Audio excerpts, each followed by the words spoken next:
नमस्कार बच्चों, सभी को सुप्रभात। 9th class. आज मैं आपको हिंदी की किताब क्षितिज का काव्य खंड का पाठ 8 पढ़ाने जा रही हूँ, जिसका नाम है यमराज की दिशा।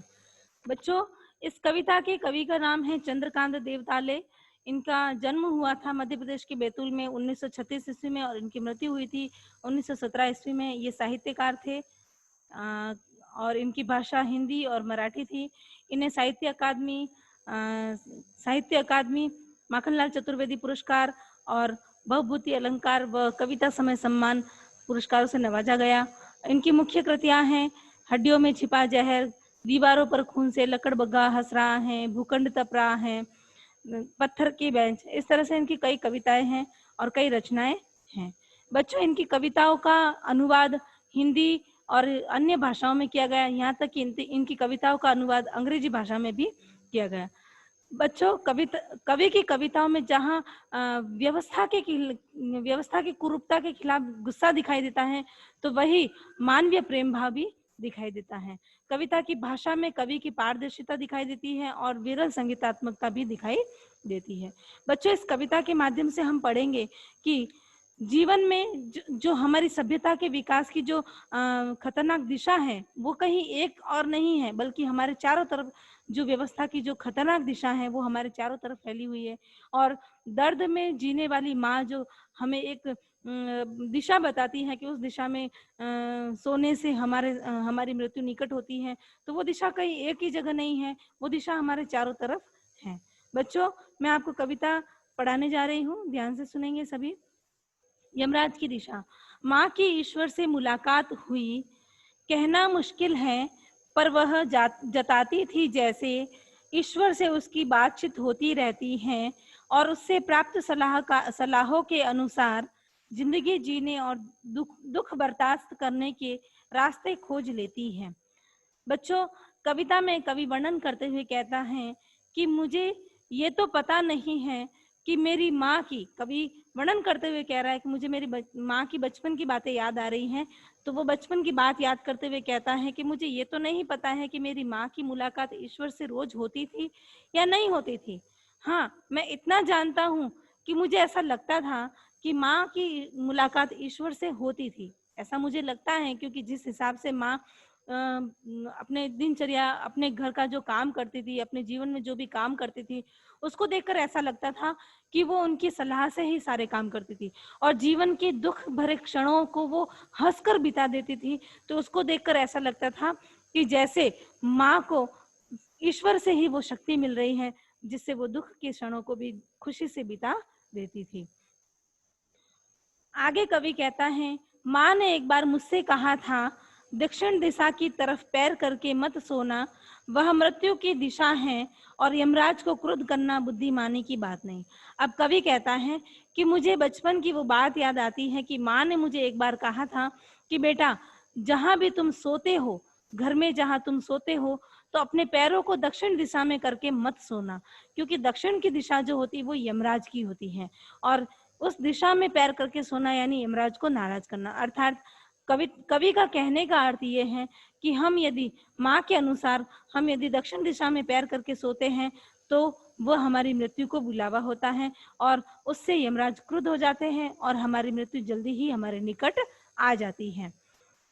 आगे कवि कहता है, तब मैं छोटा था और मैंने यमराज के घर का पता पूछा था। उसने बताया था, तुम जहां भी हो वहां से हमेशा दक्षिण से। माँ की समझाइश के बाद दक्षिण दिशा में पैर करके मैं कभी नहीं सोया और इससे इतना फायदा जरूर हुआ, दक्षिण दिशा पहचानने में मुझे कभी मुश्किल का सामना नहीं करना पड़ा। अब कवि कहता है कि जब मैं छोटा था तब माँ ने मुझे ये बात बताई थी, लेकिन जब मैंने माँ से यमराज के घर का पता पूछा कि माँ, उस यमराज का घर कहाँ है जिस दिशा में पैर करने से यमराज आ जाते हैं, दक्षिण दिशा में, तो माँ ने कहा कि बेटा, तुम जहां भी हो, जिस जगह पर भी हो और उस जगह में तुम उस जगह में तुम सोते हो, बैठते हो, जो भी कार्य करते हो, तो उस जगह की दक्षिण में ही यमराज की दिशा है। तो माँ ने मुझे समझाया था और उसके बाद मैं दक्षिण में पैर करके कभी नहीं सोया। क्योंकि देखो बच्चों, बचपन में हमें कोई बात समझाई जाती है तो हम उस बात को नहीं करते हैं, हम उस बात को हमेशा याद रखते हैं। कोई भी अच्छी बात होती है तो हम उस बात को याद रखते हैं तो वैसे ही कवि कहता है कि माँ ने मुझे समझाया था कि बेटा, जिस जगह तुम रहते हो, जिस भी दिशा में तुम हो, उस दिशा में दक्षिण दिशा ही यमराज की दिशा होती है। तो माँ के समझाने के बाद कवि कहता है कि मैं कभी दक्षिण दिशा में पैर करके नहीं सोया, और मुझे इस बात से इतना फायदा जरूर हुआ कि माँ ने मुझे समझाया था कि दक्षिण दिशा, तो मुझे इस दक्षिण दिशा से इस बात का जरूर फायदा हुआ कि हाँ, मुझे अगर दिशाओं का ज्ञान करना था तो मैं दक्षिण की तरफ मुंह करके खड़ा हो जाता, तो मुझे दक्षिण दिशा का ज्ञान हो जाता था। इस तरह से कवि हमें ये बात बता रहा है, और इस तरह से कवि को दक्षिण दिशा पहचानने में कभी भी मुश्किल का सामना नहीं करना पड़ा। अब कवि आगे कहता है, मैं दक्षिण में दूर दूर तक गया और मुझे हमेशा माँ याद आई, हमेशा मुझे माँ याद आई। दक्षिण को लांग लेना संभव नहीं था, होता छोर तक पहुंच पाना तो यमराज का घर देख लेता। अब कवि कहता है कि मैं दक्षिण दिशा में दूर दूर तक गया। जब माँ ने मुझे बताया कि दक्षिण में ही यमराज का निवास है, तो मैं दक्षिण दिशा में दूर दूर तक गया, परंतु मुझे दक्षिण में यमराज का घर नहीं मिला।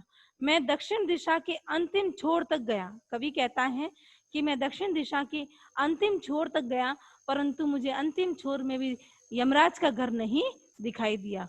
दक्षिण दिशा के अंतिम छोर में भी उसे यमराज का घर नहीं दिखाई दिया, तो कवि हताश हो जाता है।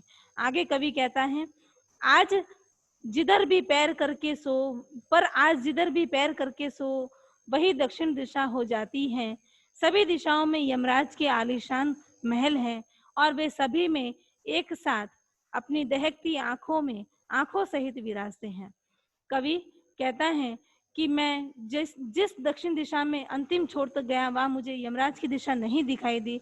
अब कवि कहता है कि आज मुझे इतने समय तो माँ की बात मुझे सही लगती थी, लेकिन आज मुझे माँ की बात उचित नहीं लगी, क्योंकि मैं जिस दिशा में जाता हूँ उस दिशा में मुझे यमराज के घर दिखाई देते हैं, यमराज के आलीशान घर दिखाई देते हैं, और उन आलीशान घरों में बैठा हुआ यमराज अपनी दहकती जलती हुई आंखों से हमारी ओर देखता है। अब देखिए बच्चों, इस पद का आशय यह है, इस पद का भावार्थ यह है कि कवि हमें ये समझाना चाहता है कि माँ के अनुसार दक्षिण दिशा में यमराज नहीं है। आज यमराज चारों दिशाओं में हमारे चारों तरफ मंडरा रहा है। आशय यहाँ पर है कि यमराज जैसे हत्यारे शानदार महलों में आज बैठे हैं और अपने ऐश मौज कर रहे हैं।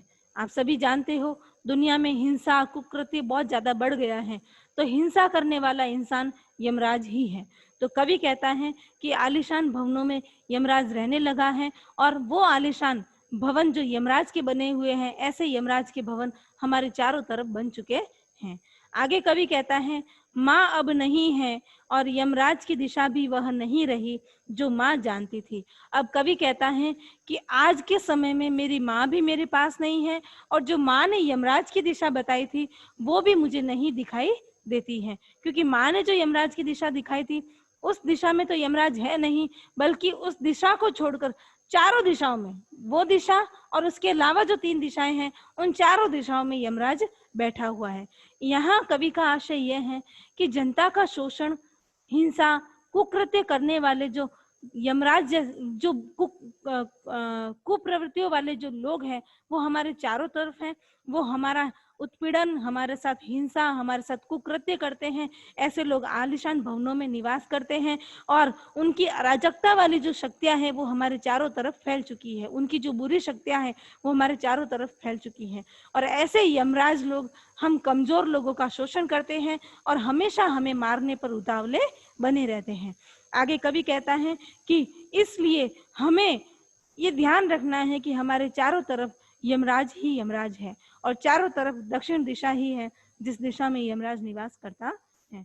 बच्चों, इस कविता का आशय यह है, इस कविता का भावार्थ ये निकलता है कि आज के समय में मानवीय मूल्य और सामाजिक संवेदनाएं बदल चुकी हैं, समय बदल गया है, और हमारा शोषण उत्पीड़न करने वाली जो शक्तियां हैं वो हमारे एक और न रहकर, एक क्षेत्र में न रहकर और एक जगह में न रहकर हमारे चारों तरफ फैल चुकी हैं।